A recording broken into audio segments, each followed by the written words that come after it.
안녕하세요. 7월 25일 진짜 안보 방송 시작하겠습니다. 저는 평화네트워크 문채연이고요. 옆에는 정옥식 대표와 함께하고 있습니다. 안녕하세요.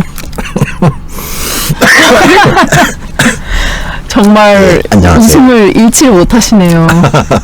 예. 예. 방송하시죠. 잠깐 이게 커피를 마시다가 네. 사례가 살짝 걸려가지고. 건강에 문제가 있으신 건 아니죠? 아유, 문제가 있으면 안 되죠. 네. 어제 모처에 갔다가 사무실에서 잠을 청했는데 새벽에 거의 잠을 못 자가지고 아무튼 좀 컨디션이 그런데 네. 또 뭐 금주에도 여러 가지 중요한 뉴스들이 많으니까 최선을 다해서 네. 방송을 또 해보도록 하겠습니다. 네. 오늘 25일 오늘 북한이 400km대의 사거리를 가진 두 발의 발사체를 동해로 발사했습니다. 지난 단거리 발사체 발사 이후 78일 만인데요. 합동참모본부는 발사체의 구체적 기종에 대해선 한미 당국이 분석 중이라며 추가 발사에 대비해 동향을 주시하고 있다라고 발표했습니다. 네. 예, 그러니까 두 발인데 하나는 한 430km 정도 날아갔다라고, 다른 하나는 한 690여 km, 그러니까 700km 가까이 날아갔다라고 하는 게 합참의 잠정적인 분석이죠. 네. 예. 그래서 한 발은 뭐 지난번에 발사한 거하고 일단 뭐 사거리가 비슷한데, 다른 한 발은 700km 가까이 날아갔다는 거예요. 근데 이제 이게 탄도 미사일이냐 아니면 뭐 일종의 순항 미사일이냐, 이거에 대해서 좀 판단할 수 있는 근거들이 몇 가지가 있을 텐데, 일단 그 비행 고도가 한 50km 정도였다고 해요. 네. 예. 근데 이번에 이제 날아간 거리에 비해서 탄도 미사일로 보기에는 비행 고도가 이렇게 좀 높지 않은, 네. 보통 한 3분의 1 정도로 계산을 하거든요. 특히 이제 700km 가까이 날아갔다라고 한다면, 이게 그 전에 이제 북한이 갖고 있던 탄도미사일하고는 좀 비행 기도가 좀 다른 부분이 있어서, 합참은 좀 뭐 새로운 형태, 좀 신형 미사일이 아닌가, 이런 쪽에 좀 그 무게중심을 두고 있는 것 같아요. 네. 합동참모본부는 이제 그런 식으로 분석을 한 것 같은데, 사실 미사일 발사가 왜 이루어졌는지, 그때 판문점 회동 후에 뭔가 분위기도 좋고 실무회담도 곧 이루어질 것 같은 그런 핑크빛 분위기를 풍겼는데, 왜 미사일 발사를 했느냐 북한이, 이런 이야기가 많은 것 같아요. 그러니까 지금 오히려 판문점 회동 이후로 상황이 더 안 좋아지는 것 같아요, 전반적으로 볼 때. 네. 지금 뭐 북한이 미사일을 쏜 것도 쏜 거지만, 지금 그 북한이 이 한미 연합 훈련을 예정대로 한다면 이게 북미 실무회담에 영향을 줄 거다라고 이제 경고도 한 상황이고. 네. 그리고 이제 우리 정부에서 뭐 여러 가지 우여곡절이 많았습니다만 세계 식량 계획 그 WFP를 통해서 5만 톤의 쌀을 지원하기로 결정을 했는데, 근데 언론 보도에 따르면 또 이제 북한이 한미 연합 훈련을 문제 삼으면서 쌀 안 받겠다. 네. 라는 뭐 입장을 또 통보했다고 해요. 네. 북한의 공식적인 발표라든지 우리 정부 공식적인 확인은 아직 없지만 뭐 그런 형태로 좀 나오고 있는 상황이고, 그리고 얼마 전에는 또 이제 그 박근혜 정부 때 결정된 겁니다만 F-35 네. 그 도입을 또 북한이 맹비난하면서 자기들도 뭐 가만히 있을 수 없다. 네. 예, 가만히 있을 수 죄송합니다. 없다. 네. 예, 에어컨 온도를 좀만 높여주시겠어요? 예, 죄송합니다. 이게 사무실에서 에어컨을 틀어놓고 좀 누워있다 보니까 새벽에 잠을 청했는데 살짝 좀 감기 있는 것 같은데, 예, 아무튼 여러분들께서도 좀 감기 조심하시고, 예. 그리고 그러니까 F-35 도입 부분 관련해서 북한이 맹렬하게 비난을 하면서, 네. 자기들도 가만히 있지 않겠다라고 하는 뭐 그런 메시지를 좀 보낸 적이 있었잖아요. 그래서 그런 부분들이 좀 종합적으로 좀 반영된 것이 아닌가라는 생각이 들어요. 네. 그것도 그렇지만 북한 리용우 외무상이 8월 2일 태국 방콕에서 열리는 아세안 지역 안보 포럼 외교장관 회담에 불참할 것으로도 알려졌다면서 이제 보도들이 나왔는데, 네. 그런 것도 약간 이런 뭔가 진전되는 분위기가 아님을 보여주는 징후라고 생각할 수 있나요? 그러니까 뭐 북한의 언행이 좀 유감스러운 건 맞죠. 네. 네, 저도 그렇게 생각을 하는데, 근데 일단 미국이나 한국 입장에선 북미 대화나 남북 대화가 열리는 것 자체를 성과로 보는 시각이 있어요. 네. 예, 예. 그렇죠. 그렇죠. 이제 계속 이제 대화를 요구하는 상황에서 북한이 그에 응하면은 그 성과 여부와 관계없이 대화 자체가 열리는 것만으로도 의미가 있다라고 하는 이런 어떤 입장들을 갖고 있는데 북한은 그렇지 않은 거죠. 네. 실속이 중요한 거다. 라고 하는 그런 입장을 갖고 있으니까 북미 실무회담도 사실상 지금 응하지 않고 있고, 그다음에 리용호 영상이 이제 ARF 회담에 참석을 하게 되면 뭐 자연스럽게 이제 그 마이크 폼페이오 미국 국무장관과 뭐 조우를 하던 회동을 하던 더 나가서 뭐 회담을 하던 뭐 이런 일들이 벌어질 수 있는데 그건 안 하겠다.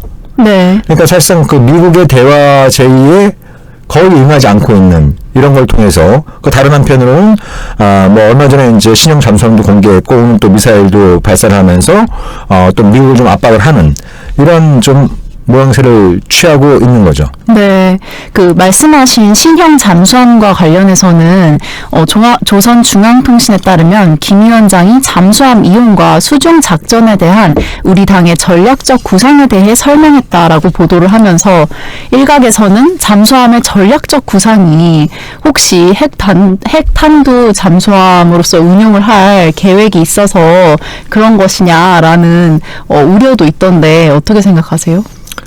그러니까 이제 그 잠수함 발사 탄도미사일 SLBM이라고 하는데 거기에 이제 그 북극성으로 불리는 북한의 SLBM에 핵이 장착되어 있을 가능성은 저 개인적으로는 거의 가능성이 없다고 봐요. 네. 네, 왜냐하면 잠수함에 장착되는, 그러니까 미국처럼 핵잠수함, 10,000톤이 넘어가는 핵잠수함을 운용하는 이런 데선 탄도미사일이 좀 커도 잠수함이 워낙 크니까 그런 것들이 장착이 가능해요. 네. 근데 북한 같은 경우에는 뭐 최근에 공개한 것도 한 2,000톤에서 3,000톤 규모로 파악이 되고 있단 말이에요.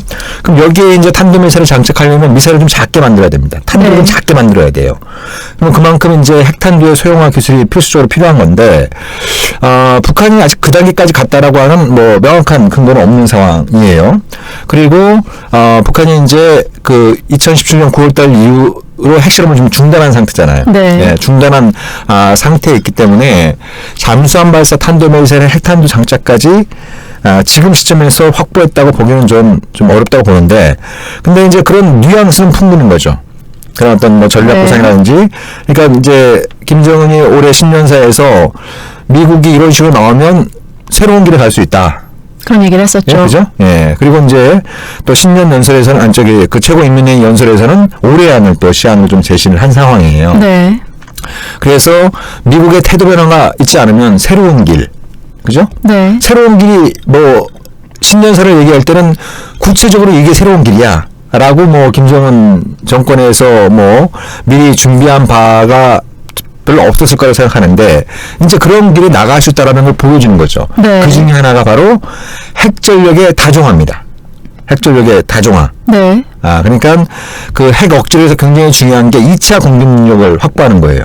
네. 2차 공격 능력. 그러니까 상대방의 선제 공격을 받아서 핵전력이 상당 부분 파괴됐다고 하더라도 여분의 그 생존한 핵전력으로 보복 능력을 갖춰야 상대방 선박을 못 날리게 된다라고 생각하는 거잖아요. 네. 그 유력한 방식이 바로 SLBM인 거예요. 네, SLBM 잠수함에 싣고 다니면 잘 포착도 안 되고 어디 있는지도 모르고 그렇잖아요. 네. 이렇게 면밀히 발사하면은 또 그걸 갖다가 이제 유익하는 것도 쉽지 않기 때문에 이 SLBM을 이른바 이제 2차 핵공격 능력의 가장 핵심적인 요인으로 그 간주를 하고 있는 거예요. 이제 그렇게 해석할 수 있는 신호를 보내는 겁니다. 제가 보기엔. 네. 네. 구체적으로 뭐 이게 뭐라고 얘기하지 않으면서 일종의 뭐 새로운 전략 구상 뭐 이렇게 얘기를 하는 이런 부분들이 타자로 하여금 다양한 억측과 해석을 불러일으키는. 그렇죠. 이런 거 사진도 그렇죠. 한번 보여주면은 워낙 다양한 해석들이 난무하다 보니까는 그런 말씀도 이제 일리가 있다고 생각이 되네요. 네. 근데 이렇게 북미 간의 관계가 뭔가 경색된 것처럼 보이고 실무 회담도 사실 판문점 회동 이후에 2, 3주 내에 이제 시작을 하겠다 했는데 전혀 이야기가 없는 상황이잖아요. 근데 미국의 트럼프 대통령은 22일 북한과 최근 매우 긍정적인 서신 교환이 있었다. 다만 아직 북미 간 실무 협상 날짜는 잡히지 않았다라고 했다는데 제가 보기엔 좀 불화성인 것 같아요. 그런가요? 예, 정확히 어떤 서신을 주고받았는지 그런 아직 알 수는 없지만 트럼프가 그렇게 발언하고 나서 나오고 있는 일련의 상황들이 별로 안 좋은 신호들이 나오고 있는 거예요. 네. 그죠?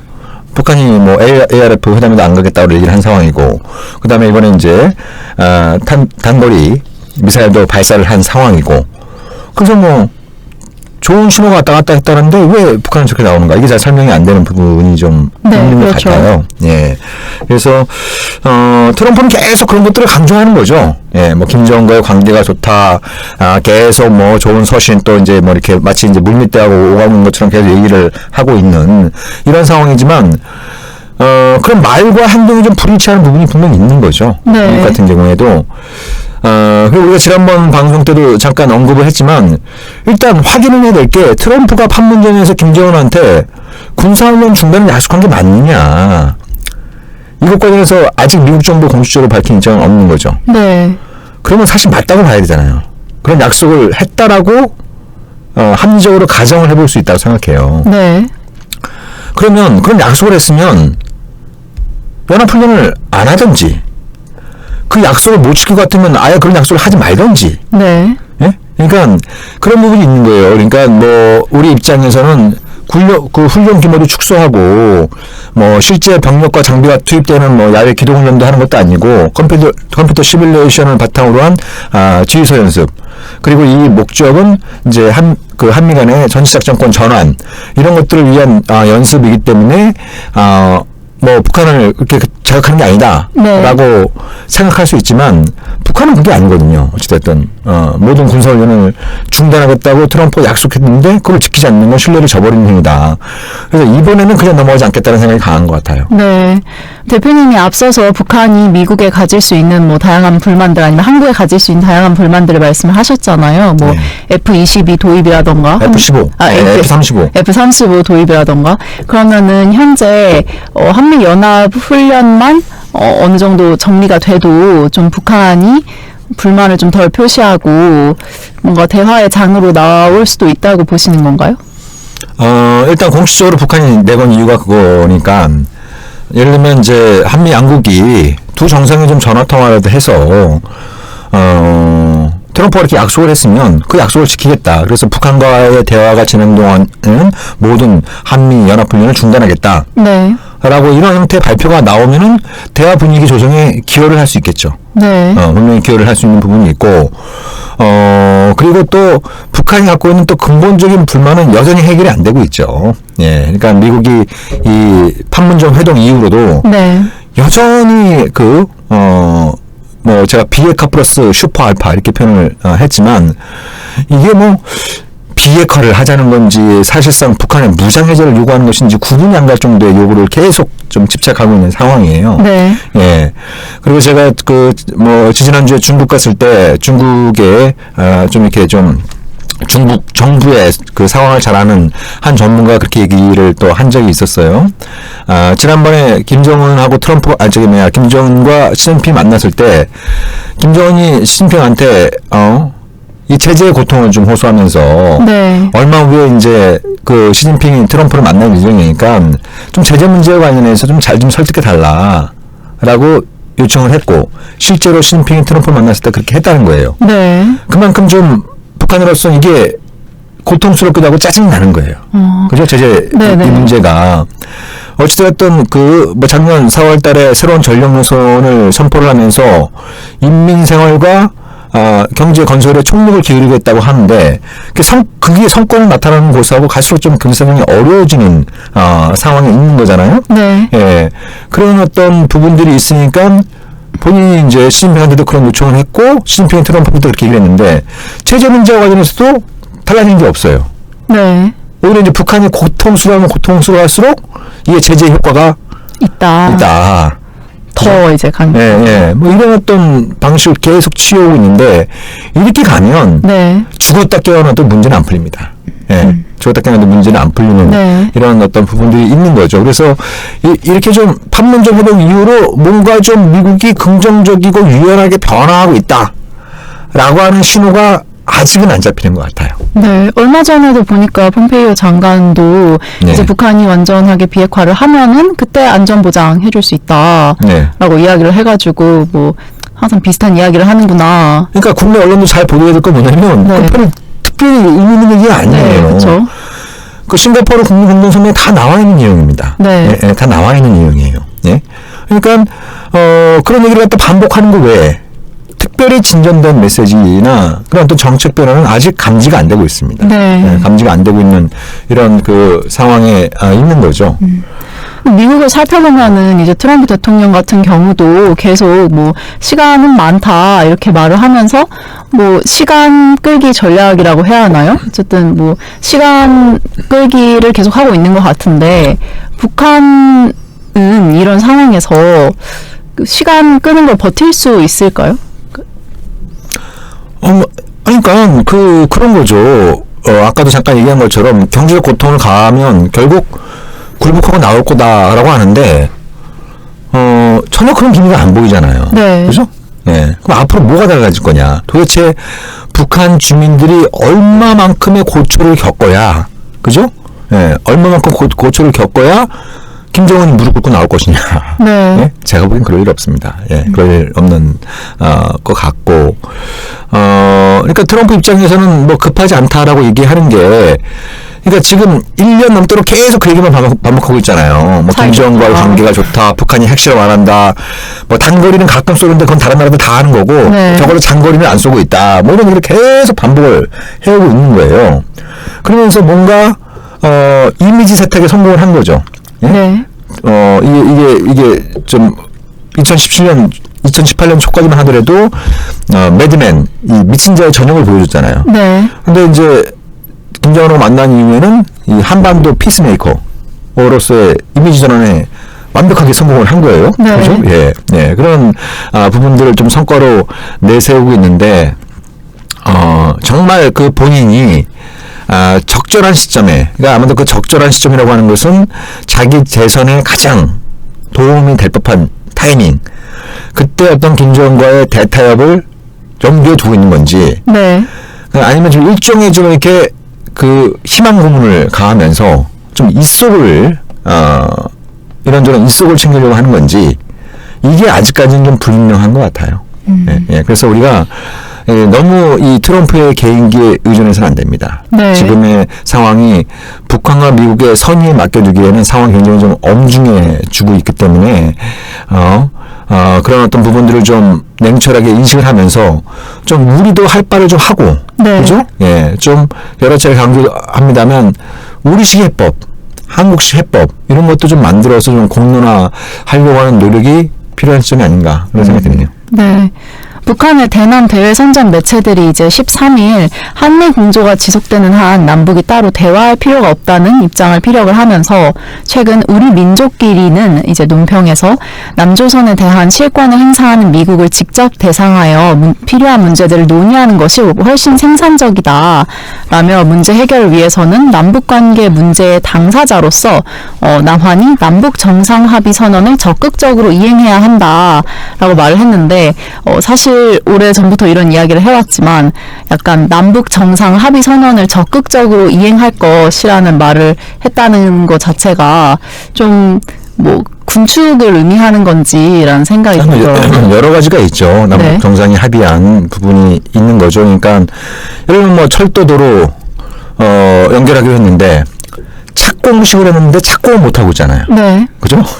그런 상황이 지금 7개월, 8개월째 이어지고 있는 상황이고, 금강산 또 개성공단 사업 재개하는 쪽으로 뭐 의견을 모으고 있지만, 그거는 뭐 이제 또 비핵화 또 제재 완화에 또 결부되어 있는 문제이지만, 결국 그런 어떤 남북한의 경제협력 관련된 합의 사항들도 미국이 노하면 네. 한국은 옴싹달싹 못하는 게 아니냐. 그럴 바에는 한국을 패싱하고 미국하고 다이다이로 얘기하겠다. 네. 뭐 이런 얘기예요. 그러니까 좀 일견 현실적으로 맞는 부분도 있지만 이렇게 북한이 우리 정부를 좀 힘들게 만들면 북한도 원하는 바를 얻을 수가 없습니다. 예, 네. 예, 그러니까 좀 우리 정부가 좀 더 자주적이고 적극적으로 태도 변화를 추구할 필요성은 있겠지만 이게 또 이제 여러 가지 구조적인 제약 요인도 또 존재하는 게 엄연한 현실이잖아요. 네. 네, 그래서 이런 걸 근거로 해서 한국을 패싱하고 미국하고 그냥 바로 단판을 짓겠다. 그거 잘 안 됩니다. 그거 역시. 그래서 이제 우리 정부가 좀 어렵게 얘기하는 쌀주업 문제도 그렇고, 당장 가시적인 성과는 힘들더라도 지금 단절된 남북 대화를 좀 복원하면서, 네. 그죠? 예, 이럴 때일수록 하나둘씩 성과를 만들어 가려고 하는 자세가 중요한 거지, 이러저러한 어떤 구실과, 또 핑계를 대면서 남쪽을 패싱하려고 하는 북한의 태도도 좀 유감스러운 건 사실이네요. 네. 네, 오늘은 북한 미사일 발사와 또 남북 관계 그리고 북미 관계 현안에 대해서 알아보았는데요. 네. 저희는 1부 방송 이것으로 마치도록 하고 2부로 다시 찾아뵙도록 하겠습니다. 감사합니다. 네, 수고하셨습니다.